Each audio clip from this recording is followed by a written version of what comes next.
In the last video, we talked about characters you will meet at the start of the journey, namely the Astral Express crew and people in the Herta space station. Let's go over the remaining characters in this video.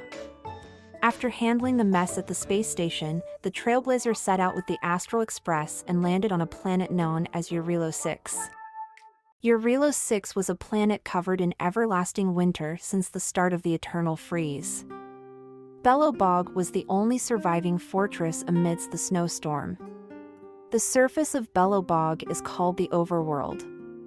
As the main ruling area, it is peaceful and has a lot of facilities that keep the city warm. The underworld is totally different from the overworld. Resource is scarce and people live in poverty. They rely on mining a special ore called geomarrow and exchanging it for supplies from the overworld. Bronya is the next supreme guardian of Belobog. As the successor of Kokolia, the current supreme guardian, Bronya had received strict education on etiquette, military strategy, governance, and more. She has been taught that in order to maintain the continuation of Belobog civilization, she had to sacrifice the welfare of the underworlders. She has been skeptical of her mother's teachings, and in the main story, something will happen that further solidifies her beliefs. Serval runs a mechanic workshop called Neverwinter in the overworld. While most of her time is spent fixing mechanics for her clients, she organizes rock performances in her free time. She is the guitarist and vocalist of the band. She was once a part of the Landau family but was dismissed due to some reason. It might have something to do with the current Supreme Guardian Kokolia since she purposefully avoided such topic from Bronya. Gepard is Serval's younger brother. Nothing much is revealed about him except that he's a commander of the Silvermane Guards and has been stationed in the front line. He seems to be bad at singing. Pela is the intelligence officer of the Silvermane Guards. Her full name is Pelageya Sergeyevna, which might be a reference to a Russian singer called Pelageya Sergeyevna Telegina. She graduated from the Belobog Cadet School with a double honors degree in war studies and informatics.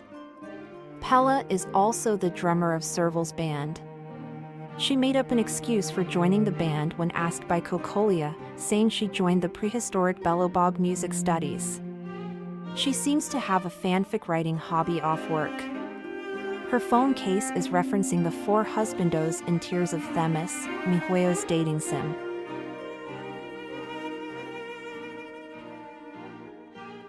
Seele is one of the core members of the underworld resistance group Wildfire. She seems straightforward and direct, but she also has a sensitive side.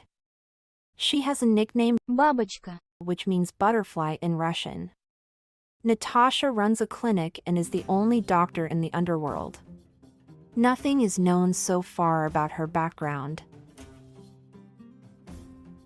Hook is a kid who runs a gang called the Moles. She calls herself Pitch Dark Hook the Great.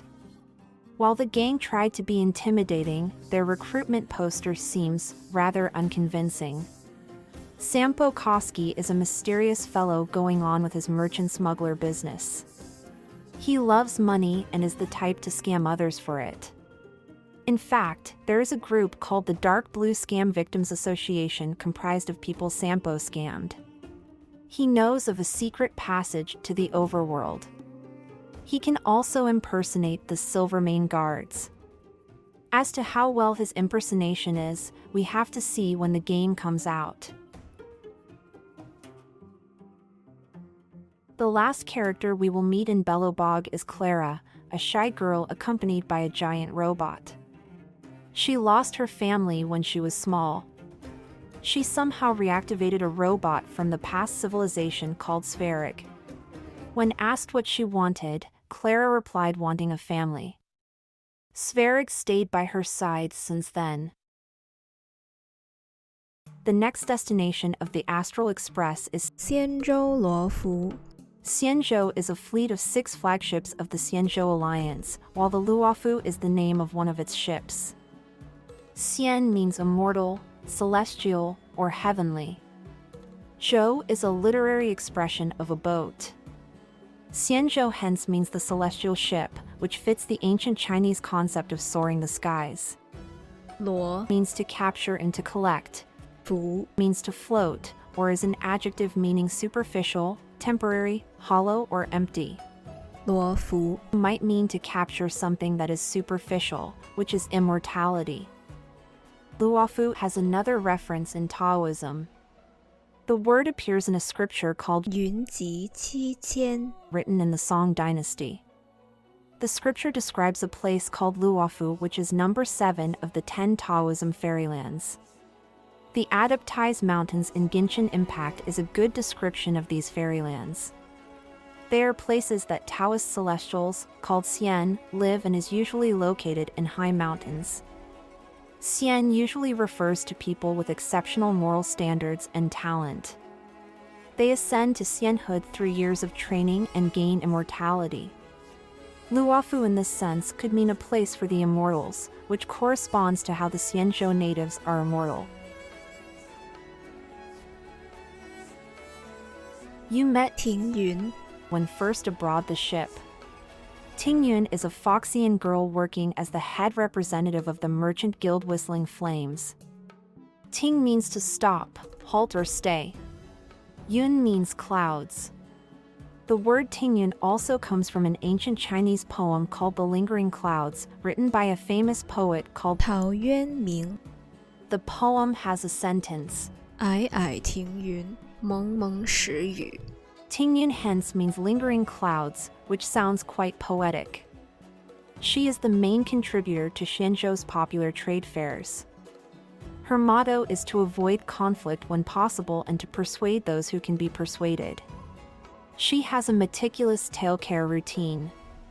She would apply balm on her tail and wrap it in pure silk. That's the secret to her fluffy tail.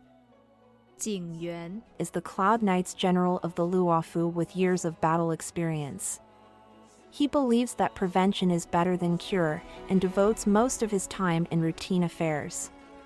He often appears lazy and unenthusiastic since he has multiple things to consider. That granted him the title Dozing General. Jing Is his surname, meaning light. Yuan Is his first name, meaning the first, origin, fundamental. Yanqing Is a sword-wielding prodigy. He serves as a lieutenant of the Cloud Knights on Luofu. He hasn't seen his parents since birth and was raised by Jing Yuan He sees Jing Yuan as his master. He sometimes wonders why Jing Yuan is hiding the truth about his parents from him. Something that is not mentioned in the EN character introduction is that Yanqing is a minor. The CN version describes him in his 总角之年 which refers to an age range of 8 to 14 years old for children. So he can't be older than 14. His swords are an attack unit made by the Artisanship Commission in Xianzhou. He found the name too long and tedious that he gave them a name Blossom Billow. Apart from naming the unit, he also names individual swords. He got the lieutenant position after defeating the 3 Borisin broodlords and sinking the Wingweaver Cloud Caesar fleet. He is a huge shopper for swords. This reminds me of someone. He usually buys 2 of each specification, one to use and another for collection. That's why his allowance is always running short and he has to beg Jing Yuan for more. Yan Means a person of virtue and ability, while Qing means a senior official, a polite way of addressing a man, or a blessing. So his ability is a blessing that made him a government official. Fuxuan Is the head of the Divination Commission. She uses her third eye and the matrix of prescience 穷观阵 to calculate the Xianzhou's route and predict future events. She has the ambition to take over Jing Yuan's general position.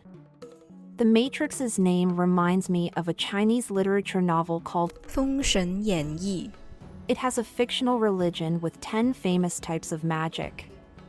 To perform those magic, one needs to construct different magic circles called 阵 I wonder if Fuxuan needs those when she does divination. A side note, Fuxuan seems to hate bitter medicine. Fuxuan's name corresponds to her occupation as well. 符 Means incantations or omen, 玄 means mysterious, mystic, abstruse. 精确 Is an average diviner under the management of Fuxuan. She believes in creating value in work by slacking off. She thought being a public servant was chill and relaxing until she got on the job, and she started slacking off since then. She likes playing Celestial Jade in her free time. Celestial Jade is a reference for Mahjong, a tile-based board game played by 4 players. 清 Means the color blue or green, or being young. 确 Means bird. The bird design is apparent in Qingque's hair tie and the bird pattern on her clothes. Bailu Is a Vidyadhara High Elder who is also a master healer from the Alchemy Commission. She carries sweets with her all the time so she can have her patients take their medicine. She checks on Jing Yuan's health every year and is annoyed by his rambling. She is troubled over the fact that people keep watch over her. Had she done something before her reincarnation? Or is she really that valuable as an asset? Sushang Is a newcomer to the Cloud Knights who wields a great sword. She aspires to become a martial legend and embraces the motto of be eager to help those in need and do one good deed a day and reflect oneself 3 times a day.